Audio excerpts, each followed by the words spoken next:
망막 레이저 시술을 받으셔야 돼요. 하기 전에는 정상이었는데 우리가 날 때부터 있는 나이가 들면서 내 안경이 조금 많이 두껍다, 많이 착각하시는 게 이렇게 생각을 하시는데 그렇지 않습니다.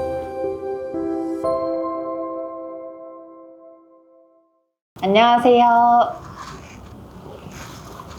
오늘은 시력교정 눈터뷰 2탄으로 돌아왔습니다. 오늘도 이경서 원장님을 초대해서 이제 간단한 질문을 드릴 건데, 오늘은 시력교정 왜 망막 진료가 필수인가? 라는 주제에 대해서 준비를 해봤습니다. 시력교정술은 각막을 안경 도수만큼 절삭하여 시력을 개선하는 수술인데, 간혹 시력교정 검사를 하시고 망막 진료로 연결돼서 레이저 치료를 받는 분들이 계십니다. 그래서 첫 번째 질문을 준비해봤는데요. 어떤 경우에 망막 레이저 시술을 받으셔야 되는 건가요? 그리고 시력교정술과 망막은 어떤 연관이 있을까요?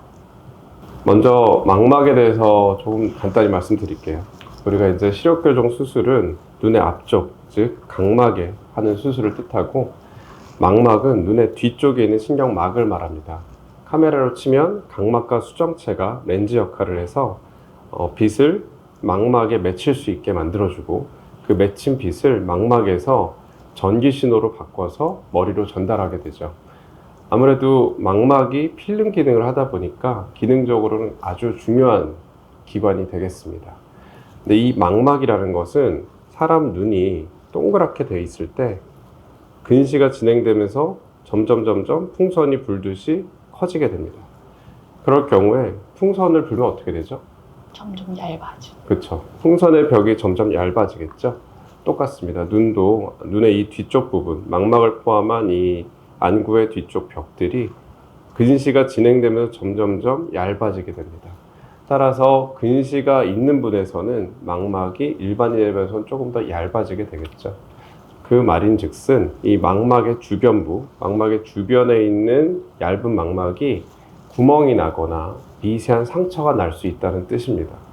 망막에 구멍이나 미세한 상처가 있을 때 일정 시간 별 문제 없이 지나가는 경우도 있겠지만, 그 구멍이나 상처로 물이 새어 들어가면서 이 안구 뒤쪽에 벽지처럼 붙어 있는 망막이 떨어지게 되는 경우가 드물지만 발생할 수 있습니다.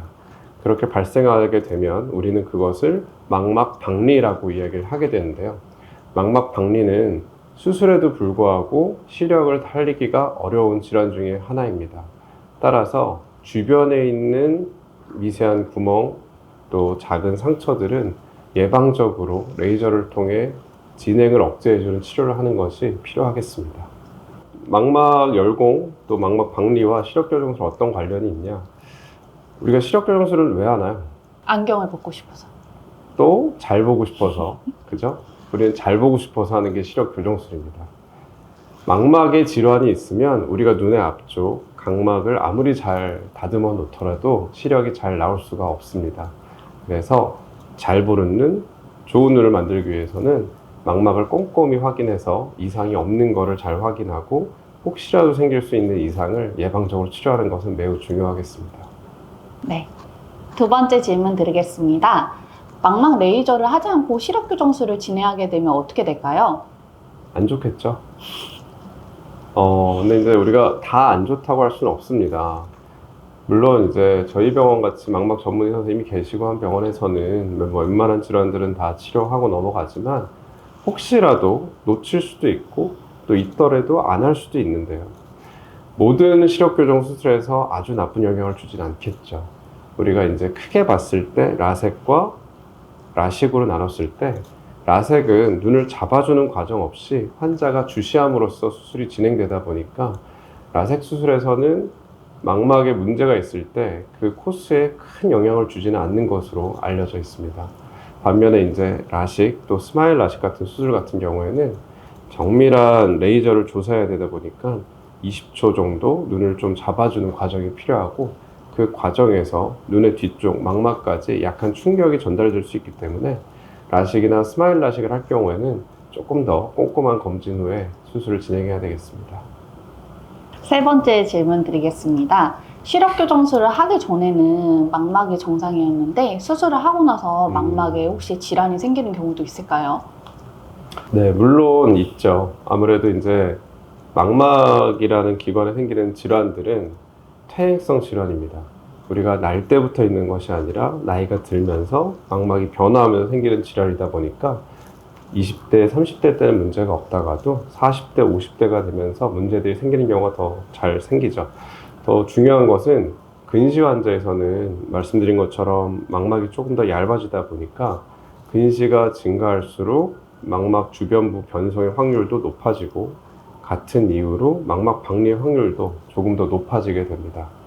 따라서 수술 이후에도 지속적인 검진이 필요하고 현재 망막학회에서 권고하고 있는 바는 근시 환자에서는 1년에 한 번 정도 주변부 망막에 대한 검사를 권하고 있고 우리가 6디옵터가 넘는 고도근시 환자에서는 1년에 2번, 6개월에 한 번 정도는 검사를 권하고 있습니다. 네, 마지막 질문 드리겠습니다. 근시 환자의 정확한 망막 검진을 위해서는 어떤 게 필요할까요? 우리가 근시 환자에서 발생할 수 있는 망막 질환은 여러 가지가 있습니다. 굴절 교정 수술을 받으신 환자분들은 20, 30대 환자분이시다 보니까 주변부 망막을 조금 더 자세히 볼 필요가 있겠습니다. 과거에는 중심부 50도 정도밖에 촬영이 안 되는 안저 촬영기를 검사를 하다 보니까 눈동자에 약을 넣고 안저 촬영기를 통해 주변부를 억지로 이렇게 찍어보는 검사들을 반복해야 됐어서 굉장히 불편했었죠. 하지만 요즘에는 광각 안저 촬영기라고 해서 주변부 200도를 한꺼번에 찍을 수 있는 검사 장비가 나와서 산동 없이 주변부를 잘 찍고 검사를 할 수 있는 시대가 됐습니다. 따라서 그런 장비가 있는 병원을 가셔서 정기 검사를 받으시길 추천드리고요. 장비만으로 검사 결과를 장담할 수는 없습니다. 아무래도 망막을 전문적으로 보시고 또 망막에 혹시라도 문제가 있을 때 적절한 치료를 할 수 있는 망막 전문 의료진이 있는 병원을 찾아가시는 것이 좋을 것 같습니다. 네, 그러면 저희 서울신세안과에서 진료받으시면 좋으시겠네요? 네, 아무래도 저희 병원이 다양한 광각안저 촬영 장비를 보유하고 있고 망막 전문 의료진 선생님들이 계시기 때문에 저희 병원에서 진료를 받으신다면 위험성을 더 줄이고 더 잘 보고 더 즐겁게 살 수 있는데 도움을 드릴 수 있을 거라고 생각하고 있습니다. 네, 지금까지 시력교정술 눈터브 2탄 들어주셔서 진심으로 감사드립니다. 감사합니다.